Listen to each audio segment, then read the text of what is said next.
Whoever trains Chris Evans needs to train me. Because I don't look like Mr. Captain America.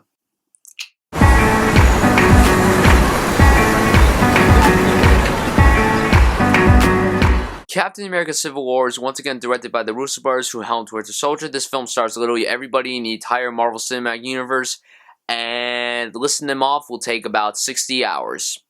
Let's talk about the movie. In this movie, after the events of all the other Marvel movies that have come before this, the government needs to have surveillance on the Avengers, and some of the Avengers are like, oh hell no, we ain't gonna do that shit. While Tony Stark is like, yeah, we have to be under the surveillance because what we did was wrong and people died because of us. And Cap's like, and a war ensues. We have our movie. Now, the MCU has been great for the last few years. It's been on fire pretty much since Winter Soldier. And I've been really looking forward to this film, but I've been going with kind of low expectations because the thing is, from the trailers, this movie looked like Avengers 2.5. Did it have to be called Captain America Civil War? Not really, but I understand why it was called that. Winter Soldier was fantastic. I was very surprised by it because I'm like, the people who are directors of You Mean Dupree are helming this movie.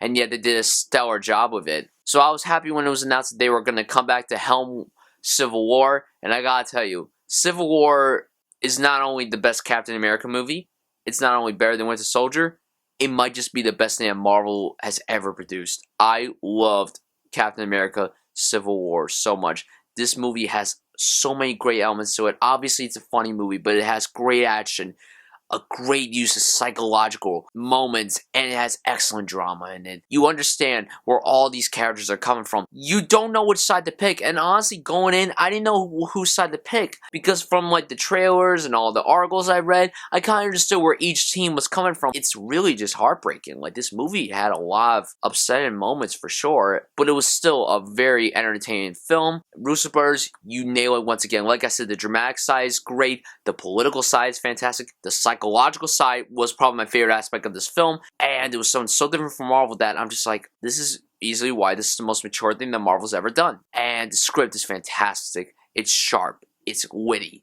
it's intense, the suspense is enthralling. I had no clue what was going to happen. That's a credit to Russo brothers and the writers of this film. All the performances are fantastic. Everyone, of course, plays their roles well. But like, let's talk about the new people. Chadwick Boseman as Black Panther. Now, Chadwick Boseman is actually a very talented up-and-coming actor.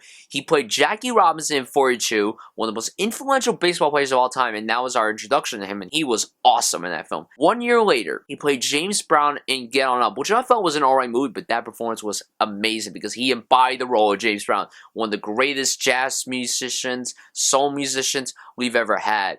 So him playing two of the most influential African Americans on the planet, and then going into a Marvel movie, playing one of the most famous comic book characters of all time, I was looking forward to it. And he was fantastic as T'Challa, Black Panther. And the accent, too. I was very worried about the accent. I didn't really know much about Black Panther going into this movie. So when I heard that he had an accent, I'm like, I don't know if Chadwick Boseman could pull that off. But he did a fantastic job. I cannot wait for the solo Black Panther movie, which is coming out in 2 years. It's going to be directed by Ryan Coogler, who made Fruitvale Station and Creed, two amazing films, so I'm really excited for that. And lastly, but certainly not least, Spider-Man. Now, Spider-Man was probably my favorite superhero as a little kid. We haven't seen a good incarnation of Spider-Man since 2004. So when they announced Tom Holland was going to play him, I was like, this is a very talented young actor. If you guys saw The Impossible with him, Naomi Watts, and Ewan McGregor, very good film. Excellent child performance. He was so good as Peter Parker. He had Peter Parker's charm, his charisma, his brains.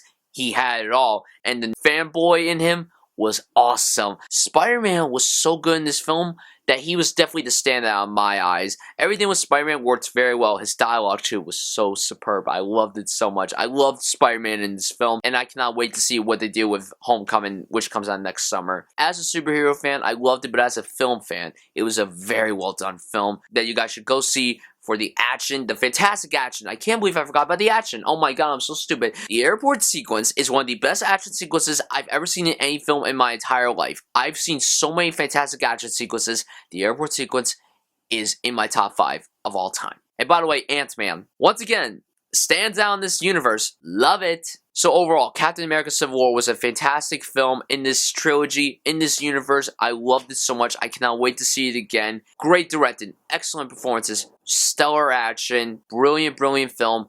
This film gets an A+. I didn't expect to give it an A+, but I really loved it. I cannot wait to hear what you guys think of the movie. So if you have seen it, tell me down below. Thank you so much for watching this review, and I'll see you guys soon.